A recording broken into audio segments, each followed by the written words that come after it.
नमस्कार दोस्तों, भारत का एकमात्र शक्तिपीठ मंदिर जहां देवी को साल में 3 दिन मासिक धर्म आता है और इस दौरान नदी व तालाब का पानी रक्त जैसा लाल हो जाता है। इस घटना के पीछे का वैज्ञानिक कारण क्या है, या यह महादेवी का चमत्कार है, जो एक बड़ा सवाल है। आखिर इस मंदिर में देवी की मूर्ति के बजाय योनि की पूजा होती है। क्या है इसके पीछे का अनोखा रहस्य? आखिर क्यों रहता मंदिर का कपाट 3 दिनों तक बंद? क्या यही कारण है कि यह स्थान तांत्रिकों और वशीकरण तंत्र मंत्र करने वालों का केंद्र माना जाता है? साथ ही कामाख्या देवी 10 महाविद्याओं के साथ विराजमान हैं, जिनकी शक्तियां भी रहस्य से घिरी हैं, और उनकी ताकत क्या है? कामाख्या देवी के ऐसे सभी अनसुलझे प्रश्नों और रहस्यमयी घटनाओं को गहराई से समझने के लिए इस डॉक्यूमेंट्री वीडियो में हम आपको एक अनोखी यात्रा पर ले चलेंगे, जहां आप वो जानेंगे जो पहले कभी नहीं सुना होगा। कामाख्या देवी का यह शक्तिपीठ 51 शक्तिपीठों में से एक प्रमुख और रहस्यमयी स्थल है, जहां देवी शक्ति स्वयं विराजमान मानी जाती हैं। असम के गुवाहाटी में नीलांचल पर्वत की गोद में स्थित यह मंदिर भक्तों और तांत्रिकों के लिए संपूर्ण विश्व में प्रसिद्ध है। कालिका पुराण के अनुसार मंदिर के गर्भगृह में एक गुफा स्थित है, जहां कोई मूर्ति नहीं बल्कि देवी की योनि की पूजा की जाती है, जो सृजन शक्ति और स्त्रीत्व का प्रतीक है। यह पत्थर पर अंकित 9 सेंटीमीटर चौड़ा और 16 सेंटीमीटर लंबा है, जिसका रंग सिंदूर और केसर की भांति लाल है। यहाँ सदैव जल की एक प्राकृतिक धारा प्रवाहित होती रहती है, जिससे यह स्थान हमेशा शीतल और स्निग्ध बना रहता है। कामाख्या मां केवल ज्ञान और शक्ति की देवी ही नहीं, बल्कि वे कामना, प्रजनन और स्त्री शरीर के चक्रों से भी गहराई से जुड़ी हुई हैं। कामाख्या नाम का अर्थ ही है वह जिनका स्वरूप ही कामना है। यह देवी न केवल इच्छाओं की अधिष्ठात्री हैं, बल्कि स्वयं इच्छाओं की पूर्ति करने वाली भी हैं। प्राचीन संस्कृत ग्रंथ कालिका पुराण में कामाख्या को सभी इच्छाओं की पूर्ति करने वाली भगवान शिव की नववधू और मोक्षदायिनी बताया गया है। देवी का स्वरूप बहुरूपी है। कभी वे लाल साड़ी में सजी एक युवा कन्या के रूप में वर्णित होती हैं, तो कभी 6 रंग बिरंगे सिरों और 12 भुजाओं वाली शक्ति के रूप में। कई चित्रों में उनके साथ भगवान शिव और सिंह भी दिखाई देते हैं। इस मंदिर का गर्भगृह एक प्राकृतिक गुफा में स्थित है, जहां एक पवित्र झरना बहता है। गुफा के अंदर धरती की कोख में उतरने के बाद एक अंधेरा रहस्यमयी कक्ष स्थित है, जहां एक रेशमी साड़ी और फूलों से ढकी मंत्र योनि रखी गई है, जिसे श्रद्धालु पूजते हैं। जहां नवरात्रि और अंबुबाची मेले के दौरान विशेष अनुष्ठान किए जाते हैं। कामाख्या मंदिर अपने समय की वास्तुकला में एक क्रांतिकारी निर्माण था। आइए इस प्राचीन शक्तिपीठ के रहस्यमयी इतिहास और अनूठी संरचना को और गहराई से समझते हैं। 8वीं से 17वीं शताब्दी के बीच कामाख्या मंदिर को कई बार बनाया, नष्ट किया और पुनर्निर्माण किया गया। इस निरंतर निर्माण और पुनर्निर्माण के कारण इस मंदिर की वास्तुकला एक अनोखे स्वदेशी शैली में विकसित हुई, जिसे नीलाचल शैली कहा जाता है। यह शैली उत्तर भारतीय नागर शैली और मुगल सरासैनिक शैली का अद्भुत मिश्रण है, जो इसे असम के अन्य मंदिरों से अलग और विशिष्ट बनाती है। 17वीं शताब्दी में लिखी गई दरंग राजवंशावली नामक ऐतिहासिक ग्रंथ में उल्लेख मिलता है कि इस मंदिर को अपनी अनूठी शैली कैसे प्राप्त हुई। कोच बिहार के राजा नरनारायण ने 17वीं शताब्दी में इस मंदिर के पुनर्निर्माण का आदेश दिया। पहले शिखर को पुराने पत्थरों से बनाने का प्रयास किया गया, लेकिन यह सफल नहीं हो पाया। तब कारीगरों ने ईंटों का उपयोग करते हुए एक नई तकनीक अपनाई और मुगल वास्तुकला से प्रेरित एक विशेष गुंबद शैली को विकसित किया।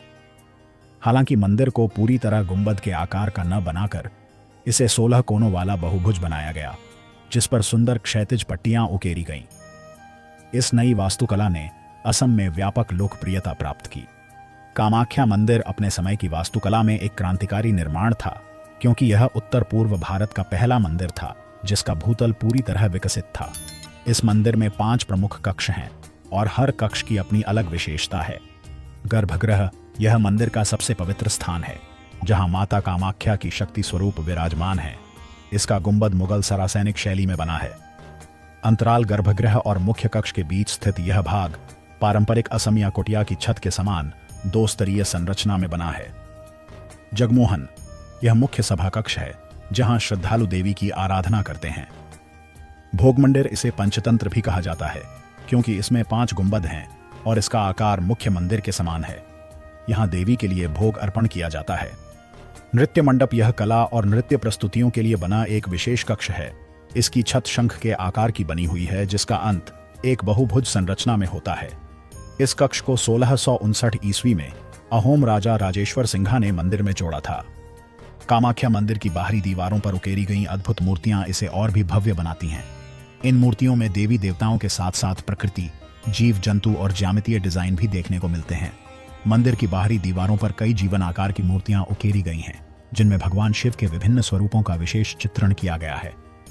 कामाख्या मंदिर न केवल शक्ति की उपासना का प्रमुख केंद्र है, बल्कि इसकी वास्तुकला भी भारत के गौरवशाली इतिहास और सांस्कृतिक विविधता का अद्भुत उदाहरण है।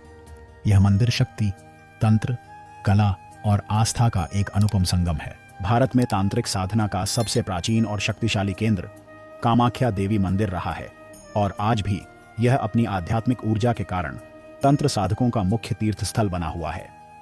पारंपरिक धार्मिक परंपराओं में पुरुष देवताओं को सर्वोच्च माना जाता है, लेकिन तंत्र साधना में नारी शक्ति को सर्वोपरि स्थान दिया गया है।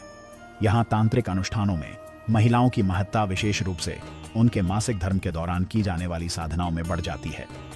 कामरूप कामाख्या मंदिर से जन्मे कौल तंत्र और कूच बिहार से जुड़े योनि तंत्र में योनि तत्व की उपासना को सबसे महत्वपूर्ण माना गया है, जो शक्ति के सृजन और आत्मसात करने की परंपरा को दर्शाता है। देवी शक्ति कामाख्या रूप में 64 योगिनियों से जुड़ी हैं, जिनका उल्लेख उड़ीसा के हेरापुर 64 योगिनी मंदिर और खजुराहो के प्राचीन योगिनी मंदिरों में मिलता है।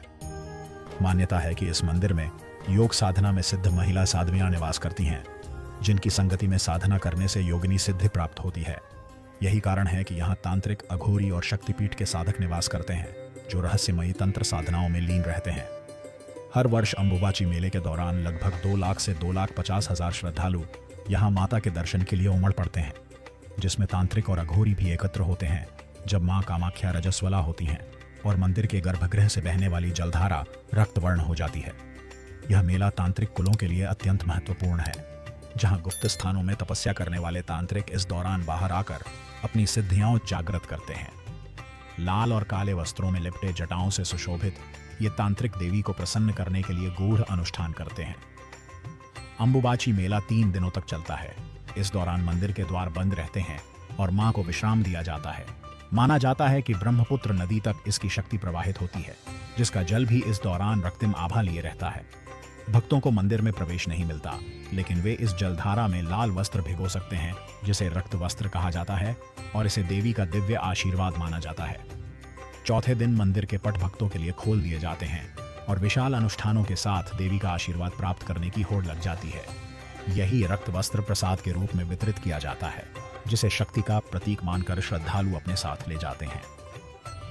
कामाख्या केवल एक मंदिर नहीं, बल्कि शक्ति तंत्र और रहस्य की वह गूढ़ नगरी है, जहां हर भक्त देवी की कृपा से कुछ अलौकिक अनुभव करता है। यह मंदिर न केवल मां कामाख्या की साधना का केंद्र है, बल्कि 10 महाविद्याओं धूमावती, मातंगी, बगलामुखी, तारा, कमला, भैरवी, छिन्नमस्ता, भुवनेश्वरी और त्रिपुरा सुंदरी की सिद्धियों का भंडार भी है। यहाँ तांत्रिक अनुष्ठान और विशेष पूजा के माध्यम से इन महाविद्याओं का आशीर्वाद प्राप्त करने का प्रयास किया जाता है। कामाख्या में देवी की कृपा और महाविद्याओं का आशीर्वाद प्राप्त करना हर तांत्रिक साधक का एक विशेष लक्ष्य होता है, क्योंकि यह स्थान तंत्र साधना के उच्चतम स्तर का प्रतीक है। तो दोस्तों, यह था कामाख्या देवी और उनके मंदिर का पूरा इतिहास और रहस्यों से भरा सफर। आपको हमारी यह वीडियो कैसी लगी? कमेंट करके जरूर बताएं और चैनल को सब्सक्राइब करना ना भूलें। जल्द ही मिलते हैं एक नई डॉक्यूमेंट्री वीडियो के साथ। तब तक के लिए धन्यवाद। जय हिंद, जय भारत।